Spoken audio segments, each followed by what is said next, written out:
অসমত অসমীয়া পিছত আহিছিলে, মিয়াসকল আগত আহিছিলে।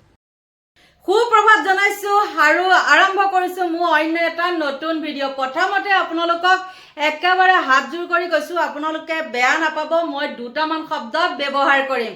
প্ৰথম কথাটো হ'ল, ক্লিপটো চাই আপোনালোকে চাগে ভাবিছে কি কথা ব্যৱহাৰ কৰিব।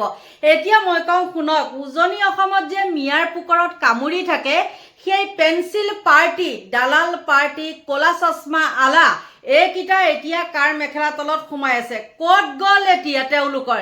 সেই মিয়া খেদা আন্দোলন ক'ত গ'ল?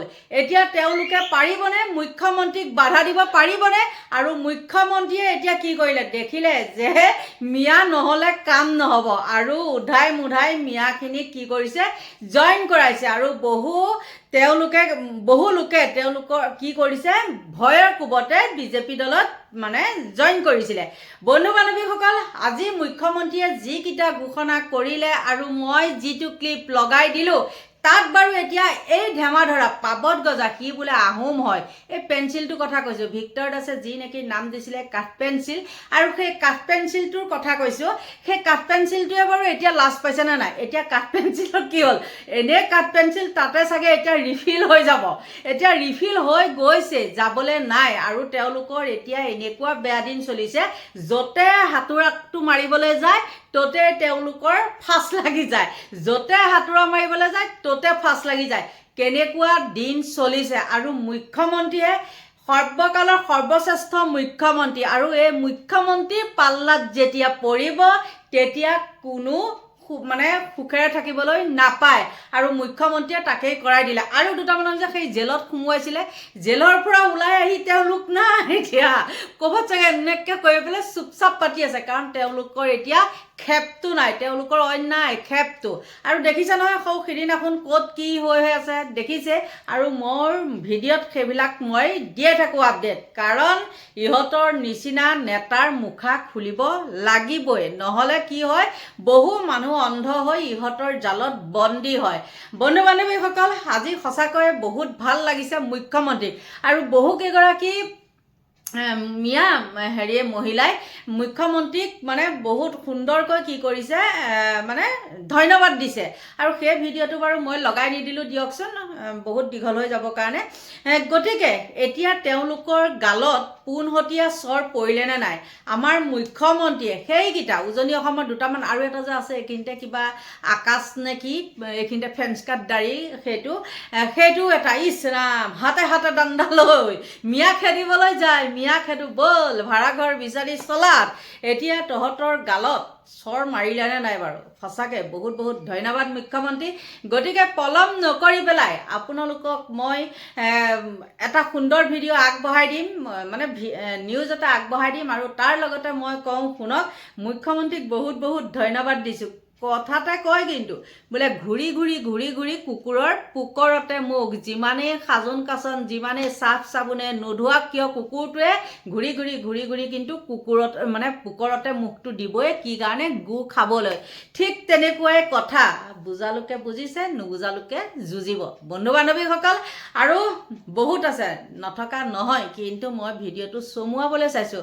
আৰু মুখ্যমন্ত্ৰী ডাঙৰীয়াক দেখিলে যে মিয়া নহ'লে নহ'ব, কাৰণ ইলেকশ্যন আহি পালেই, গতিকে বৰশীটো পেলাব লাগিব। বৰশী বুলি ক'লেতো গম পায়েই, বৰশীটোত একদম টোপ লগাই দিছে, দি পেলাই এই বৰলৰ টোপ লগাই দিছে।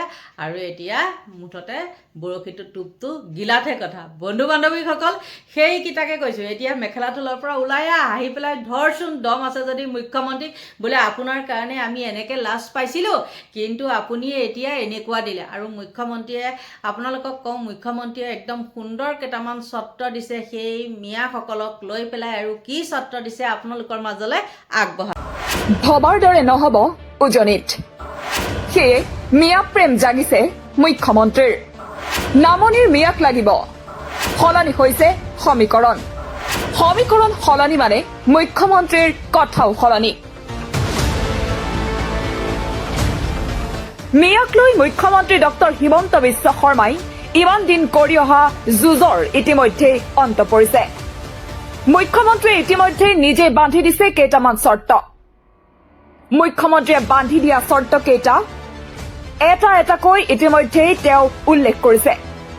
লগতে তেওঁ কৈছে যে যদি আগন্তুক দিনত মিয়াই বাল্য বিবাহ নকৰে, বহু বিবাহ বন্ধ কৰে, ফাৰ্টিলাইজাৰ জেহাদ বন্ধ কৰে, লাভ জেহাদ বন্ধ কৰে, তেন্তে মিয়াৰ লগত তেওঁৰ শত্ৰুতা নাথাকিব।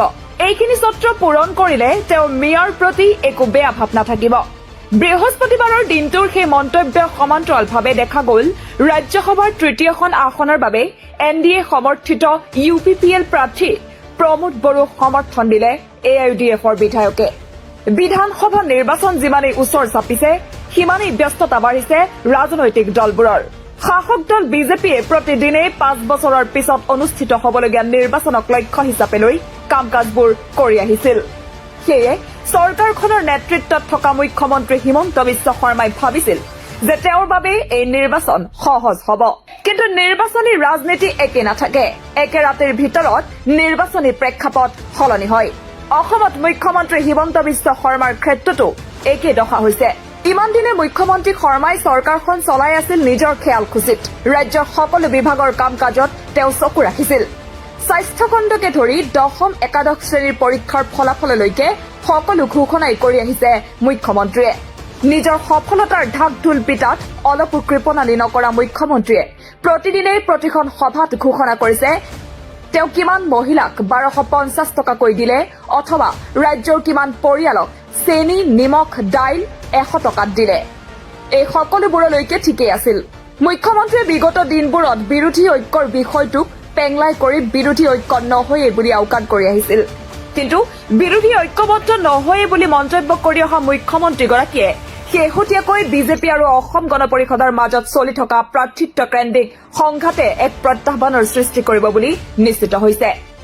কাৰণ চতুৰ মুখ্যমন্ত্ৰী ডক্টৰ শৰ্মাই এটা কথা হাড়ে হিমজুৱে উপলব্ধি কৰিছিল যে তেওঁৰ দিনত হোৱা উন্নয়নক প্ৰকৃত উন্নয়ন বুলি দম্ভালি মাৰিলেও কিন্তু ৰাজ্যৰ ঋণৰ বোজা বৃদ্ধি পাইছে। জাতি মাটি ভেটি সুৰক্ষিত ৰখাৰ স্বাৰ্থত বিজেপিক এসময়ত ক্ষমতাত বহাবলৈ খাটনি ধৰা মুখ্যমন্ত্ৰী শৰ্মাই বুজি উঠিছে যে প্ৰকৃতাৰ্থত যে জাতি মাটি ভেটি সুৰক্ষিত নহয় সেই কথা অসমৰ গৰিষ্ঠ সংখ্যক জনতাই উপলব্ধি কৰিছে। তদুপৰি আজমল মুখ্যমন্ত্ৰী হ'ব বুলি ভয় দেখুৱাই 2021 চনৰ নিৰ্বাচনত উজনিৰ পৰা গৰিষ্ঠ আসন লাভ কৰা মুখ্যমন্ত্ৰীয়ে বিগত দিনবোৰত মিয়া সম্পৰ্কত কৰা মন্তব্য যে সাম্প্ৰদায়িক বিষবাষ্প বিয়পোৱাৰ স্বাৰ্থতহে আছিল সেই কথা শেহতীয়া মিয়া প্ৰীতিয়ে স্পষ্ট কৰিছে। অৱশ্যে বদৰুদ্দিন আজমলৰ AIUDF দলটো বিজেপিৰ বি টিম হিচাপে হিমন্ত বিশ্ব শৰ্মাই বিজেপিত যোগদানৰ পৰাই বিভিন্ন ক্ষেত্ৰত সহযোগিতা কৰি আহিছে। এটা সাক্ষাৎকাৰত তেওঁ নিজেই কৈছিল যে বদৰুদ্দিন আজমলে বিভিন্ন নিৰ্বাচনত তেওঁৰ মতেহে প্ৰাৰ্থিত্ব দি আহিছে। সকলোতকৈ গুৰুত্বপূৰ্ণ বিষয়টো হ'ল আজমল মুখ্যমন্ত্ৰী হ'ব বুলি ভয় খুৱাই প্ৰাক্তন মুখ্যমন্ত্ৰী সৰ্বানন্দ সোণোৱালকো আঁতৰাই ডক্টৰ শৰ্মা নিজে মুখ্যমন্ত্ৰী পদত অধিষ্ঠিত হোৱা বিষয়টো এতিয়াও বহুতে সহজভাৱে গ্ৰহণ কৰিব পৰা নাই। বিশেষকৈ উজনি অসমবাসীৰ যথেষ্ট ক্ষোভ আছে এই বিষয়টোক লৈ। অসমৰ বৃহৎ ভূমি বহিৰাগত পুঁজিপতিক গতাই দিয়াত ৰাজ্যত কৃষিভূমি হ্ৰাস পাইছে। বছৰটোত সকলো সময়তে খেতি কৰিব পৰাকৈ কৃষিভূমিত জলসিঞ্চনৰ ব্যৱস্থা কৰিব পৰা নাই এইখন চৰকাৰে। কৰ্মসংস্থাপনৰ অভাৱত হাজাৰ হাজাৰ যুৱক যুৱতী অসমৰ বাহিৰলৈ গৈ মৃত্যুক সাৱটিবলগীয়া হৈছে। ৰাজ্যৰ পৰা কিমান এনে যুৱক যুৱতী বহিৰাজ্যত কৰ্মৰত হৈ আছে তাৰ কোনো সঠিক তথ্য নাই চৰকাৰৰ হাতত। ঘৰ ঘৰ নল, ঘৰ ঘৰ জল আঁচনিৰ জৰিয়তে সকলো লোকৰ ঘৰলৈকে বিশুদ্ধ খোৱাপানী যোগান ধৰাৰ কথা আছিল যদিও সেয়াও প্ৰকৃতাৰ্থত সম্ভৱ নহল। এই আঁচনিৰ নামত মন্ত্ৰীয়ে কমিছন ঠিকেই পালে কিন্তু পৰিয়ালবোৰেহে ঘৰত পানী নাপালে। একেগৰাকী মন্ত্ৰী জয়ন্ত মল্ল বৰুৱাই গৰু খুটিলৈ অনা গীৰ গাই নিজ পত্নীৰ ফাৰ্মলৈ নিয়াৰ লগতে 50 লাখ টকাৰ ৰাজ সাহায্য লাভ কৰা আদি বিষয়বোৰে অসমৰ জনতাৰ চকু থৰ কৰি পেলাইছে। অৰ্থনৈতিকভাৱে উন্নত ৰাজ্য হিচাপে গঢ়ি তোলাৰ সপোন দেখুওৱাৰ লগতে দেশৰ 5খন শ্ৰেষ্ঠ ৰাজ্যৰ অন্যতম হিচাপে অসমক গঢ়ি তোলাৰ লক্ষ্য লোৱা মুখ্যমন্ত্ৰীয়ে 100 টকাত চাউল দালি চেনি দিও উপলব্ধি কৰিছে যে জনতাই সেই 100 টকাত 3বিধ সামগ্ৰী ক্ৰয় কৰাৰ ক্ষমতাও লাহে লাহে হেৰুৱাইছে। সেয়ে এইবাৰ বিনামূলীয়াকৈ দিব বুলি ভোট বিচাৰিবলগীয়া হৈছে মুখ্যমন্ত্ৰীয়ে। উধাই মুধাই মেডিকেল কলেজ খুলিলেও স্বাস্থ্যৰ পৰ্যাপ্ত সুবিধা যে নাই সেই কথা তেওঁ মনে মনে উপলব্ধি কৰিছে। অসমীয়াক ধ্ৰুপদী ভাষা কৰিলে বুলি চিঞৰি থাকিলেও কেৱল তেওঁৰ দিনতেই 8,000খন চৰকাৰী বিদ্যালয় যে বন্ধ হৈছে সেই কথাও তেওঁ বুজি উঠিছে। মহিলাক নচুৱাই 1250 টকা দিলেও সেই ধনো যে কেৱল ঋণ নিৰ্ভৰহে সেই কথা মহিলাই উপলব্ধি কৰিছে বুলি তেওঁ পাকে প্ৰকাৰে ভয় খাইছে। অহা 10 মাৰ্চত 900 কোটি ঋণ ল'ব অসম চৰকাৰে। সেইদিনাই মহিলাসকলক 9,000 টকাকৈ 40 লাখ মহিলাক সাহায্য দিব। সকলোতকৈ ডাঙৰ কথাটো হ'ল তেওঁৰ পৰিয়ালৰ সম্পত্তি বৃদ্ধিৰ বিষয়টোক লৈ কংগ্ৰেছে আৰম্ভ কৰা প্ৰচাৰে যে কেন্দ্ৰীয় নেতৃত্বৰো চকু থৰ কৰিব সেই কথাও তেওঁ বুজি উঠিছে। এই সকলোবোৰৰ পৰা পৰিত্ৰাণৰ বাবে তেওঁ আৰম্ভ কৰিছিল সাম্প্ৰদায়িক ৰাজনীতি। মিয়া শব্দটো মুখত আখৈ ফুটোৱা দি নুফুটালে তেওঁৰ সান্দহ খোৱা বালি যে তল যাব সেই কথা উপলব্ধি কৰিয়েই ইমান দিন ৰাজনীতি কৰিলে মিয়াক লৈ। কিন্তু নিৰ্বাচন চমু চাপাৰ লগে লগেই মেয়াৰ ভোটো যে বিভিন্ন সমষ্টিত প্ৰয়োজন হ'ব আৰু উজনি যোৰহাটৰ প্ৰাৰ্থী হিচাপে গৌৰৱ গগৈ প্ৰতিদ্বন্দ্বিতা কৰিব বুলি জানি খৰকাচুটি হেৰুৱাইছে মুখ্যমন্ত্ৰীৰ। ইয়াৰ পিছতে মুখ্যমন্ত্ৰীয়ে এক প্ৰকাৰ উজনিৰ ভোটাৰৰ ওপৰত আশা হেৰুওৱাৰ দৰেই।